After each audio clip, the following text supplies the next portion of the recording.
2 साल से आप कंटिन्यू अपने हस्बैंड के साथ एक ही छत के नीचे रह रहे हो लेकिन कंसीव नहीं कर रहे, तो डॉक्टर की ज़रूरत पड़ी। लेडी डॉक्टर ने आपका AMH करवाया, तो उसमें जब इन्वेस्टिगेशन रिपोर्ट आई तो AMH कम आया।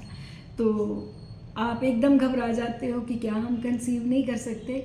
तो सबसे पहले फ्रेंड्स मैं आपको बताऊंगी AMH है क्या। AMH एंटी मुलेरियन हार्मोन है जो कि ब्लड के द्वारा ही टेस्ट किया जाता है। ये इंडिकेट करता है कि हमारी ओवरीज में एग का रिजर्व कितना है। ये सिर्फ आपकी क्वांटिटी बताएगा, क्वालिटी बिल्कुल नहीं बताएगा। और इसका जो नॉर्मल रेंज है 1 to 4 नैनोग्राम पर डेसीलीटर होता है। अगर 0.5 से 1 नैनोग्राम पर डेसीलीटर है तो इसको हम कम मानते हैं। तो आज मैं आपको AMH के लो होने के कारण बताऊंगी और कौन से सिम्टम आएंगे ये बताऊंगी, कैसे पता चलता है। लेकिन कईयों में कोई भी सिम्टम नहीं आता और इसको हमने मैनेज कैसे करना है, आज छोटे छोटे टिप्स इसी पे दिए जाएंगे।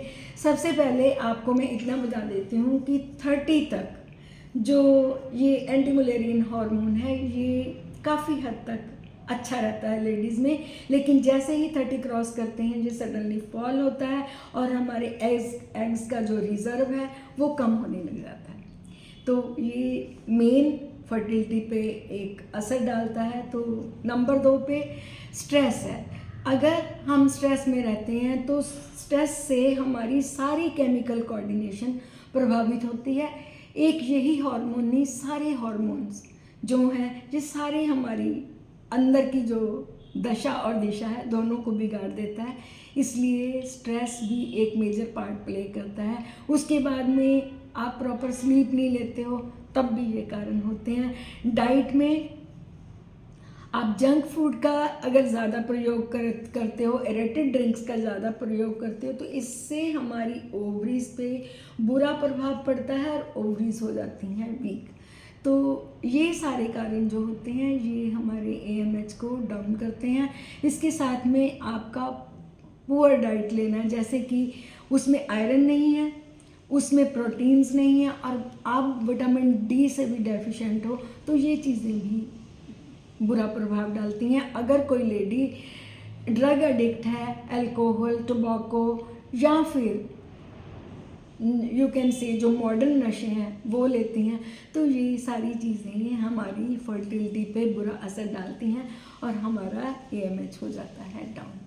तो सिम्टम क्या क्या आएंगे, एक चीज़ और भी है, जो PCOD है उसमें ये 4 नैनोग्राम पर डेसीलीटर तो रहता है लेकिन जो एग्स की क्वालिटी है वो इतनी अच्छी नहीं होती। तो जो हार्मोन्स होते हैं ये भी इसमें एक मेजर पार्ट प्ले करते हैं।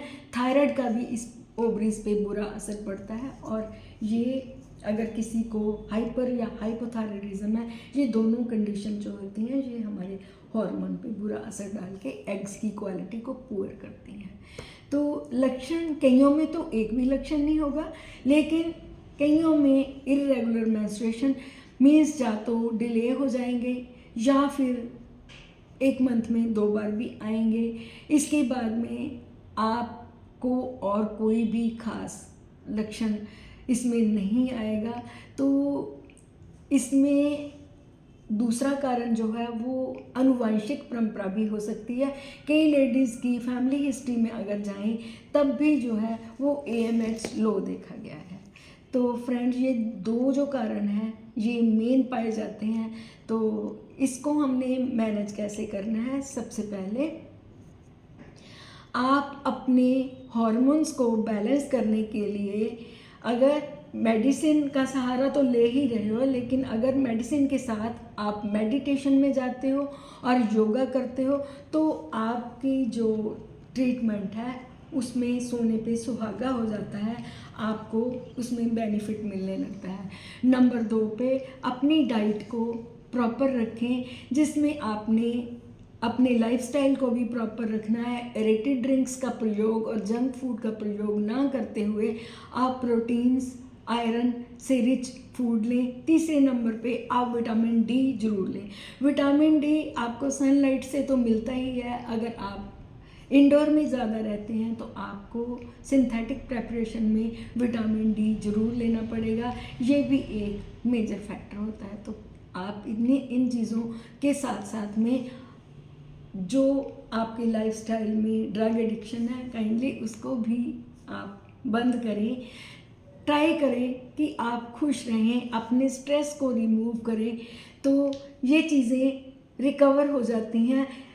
आपको एक खुशखबरी दे देती हूँ, AMH लो होने का मतलब ये नहीं है कि यू कांट कंसीव। आप कंसीव कर सकते हो, बशर्ते कि आपके एग्स की क्वालिटी जो है वो अच्छी होनी चाहिए। और एक मेरी गुजारिश और है, क्योंकि सबसे पहला कारण मैंने एज फैक्टर ही बताया, तो काइंडली बिफोर 30 अगर आप अपनी फैमिली प्लान कर रहे हो तो आपको इतना ज़्यादा डरने की ज़रूरत नहीं है।